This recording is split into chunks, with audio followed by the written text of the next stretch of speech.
بہت اچھی بات ہے کہ مظلوم عوام کے ساتھ پاکستان کے جو ایوان بالا سے ایک پیغام جانا چاہیے، مگر مجھے سخت افسوس سے کہنا پڑتا ہے کہ اس قرارداد پر کم از کم ہم سب متفق ہوتے ہیں، مگر آج بھی ہم نے یہاں سے اگر گورنمنٹ بینچز سے ہو یا اپوزیشن بینچز سے، انہوں نے اپنی سیاست کو یہاں پر لایا، ایک دوسرے کی ٹانگیں کھینچ رہے۔ آج یہ ہونا چاہیے تھا کہ تمام چیزیں بھلا کر صرف جو فلسطین کے حوالے سے باتیں کرتے، مگر افسوس کی بات ہے، میں سمجھتا ہوں میرے مسلمان بھائیوں، پہلے آپس میں تو متحد ہو جاؤ، جا کر پھر فلسطین کی بات کرنا۔ آپ لوگ تو ادھر ہی ایک دوسرے کی ٹانگیں کھینچ رہے ہو، ایک دوسرے کے اوپر الزامات لگا رہے ہو، وہ اس پر الزامات لگا رہے ہیں، ان پر الزامات لگا رہے ہیں۔ کسی بات پر تو متفق ہو جاؤ۔ جناب اعلیٰ، آج 5واں مہینہ ہے اسرائیل کی بربریت ہے، وہاں 31,000 سے زائد فلسطینی شہید ہوئے ہیں، جن میں معصوم بچے بھی ہیں، وہ خوراک کے لیے تڑپ رہے ہیں، وہ پانی کے لیے تڑپ رہے ہیں، اور ہم صرف یہاں پر قراردادوں پر قراردادیں لا رہے ہیں، عملی طور پر کوئی کام نہیں کر رہے۔ جناب چیئرمین، آج مشتاق صاحب، میں بیٹھا ہوا تھا، میں بھی قرآن شریف کا مطالعہ کرتا ہوں کبھی کبھار۔ آج مجھے ایک آیت میرے سامنے آئی، اچانک آئی، میں آپ کی اجازت سے چاہتا ہوں کہ وہ میں سنا دوں اردو ترجمے۔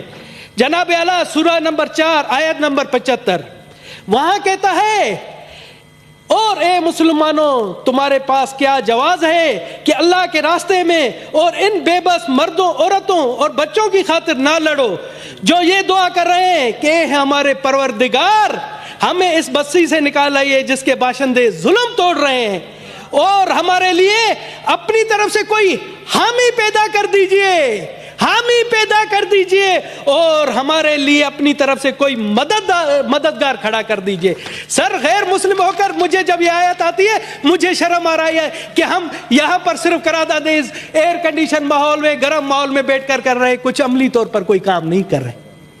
یہ آیات ہے، اور مجھے کسی عالم نے کہا کہ اسلام میں ہے کہ اگر کہیں ظلم ہو رہا ہے تو اس ظلم کے خلاف آپ لڑو، آپ لڑ نہیں سکتے ہو تو اس کے خلاف بولو، آپ بولے نہیں سکتے ہو تو اس کے خلاف دل میں مذمت کرو۔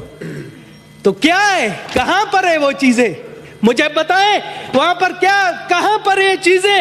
سر، وہاں پر مسلمان نہیں مر رہے ہیں، وہاں پر مسلمان شہید نہیں ہو رہے، یہ انسانیت کا قتل ہو رہا ہے، انسانیت شرما رہی ہے۔ ہم سے تو آپ کہتے ہیں آپ لوگ کافر ہیں، ہم سے تو وہ کافر ملکوں کے لوگ اچھے ہیں جہاں پر ڈیلی فلسطین کی حمایت میں مظاہرے ہو رہے ہیں، ڈیلی ان کے حق میں مظاہرے ہو رہے ہیں۔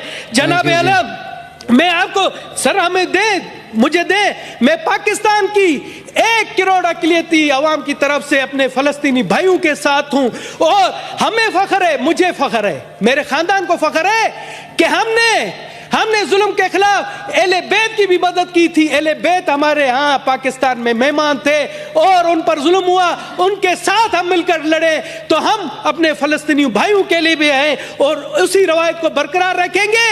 یہاں پر آپ آئے، سب سے پہلے ہم کوشش کریں کہ جنگ بندی ہو، وہاں یہ جو معصوموں کا قتل ہے وہ رکے، اس کے لیے عملی اقدامات اٹھائیں۔ آپ مجھے کہیں، وفد بنائیں، ہم دنیا میں جاتے ہیں، دنیا کو کہتے ہیں کہ جی وہاں پر سب سے پہلا کام کر دیجئے، خدا را وہاں جنگ بندی کرا دیجئے۔ دوسری تجویز ہے کہ وہاں فلسطین کے عوام کو، پاکستان کے وہاں سے 4 جہاز تو گئے، مگر میں کہتا ہوں کہ اس ایوان بالا سے بھی ایک امدادی جہاز جانا چاہیے، چاہے وہ 20 کروڑ کا ہو۔ سب سے پہلے دھنیش کمار اعلان کرتا ہے آپ فنڈ قائم کریں، اس ایوان سے 20 کروڑ کا سب سے پہلے 1 کروڑ روپے کا اعلان میں کرتا ہوں، میں آپ کے فنڈ میں دیتا ہوں، آپ کریں، حیا شرم کریں، آئیں اور فنڈ کا اعلان کریں۔ دھنیش نے اگر 1 کروڑ نہیں دیا، مجھ پر لعنت 1000 بار۔ آپ 20 کروڑ روپے کا کریں، آپ کریں، ادھر سے ہم جائیں گے اور امداد اپنے فلسطینی بھائیوں کو پہنچائیں گے، ادویات پہنچائیں گے، ان کے لیے پانی راشن پہنچائیں گے۔ آپ کریں، اعلان کریں، اگر میں نے نہیں دیا مجھ پر لعنت۔ تھینک یو جی، تھینک یو جی۔ جی سینیٹر سید وقار مہدی صاحب۔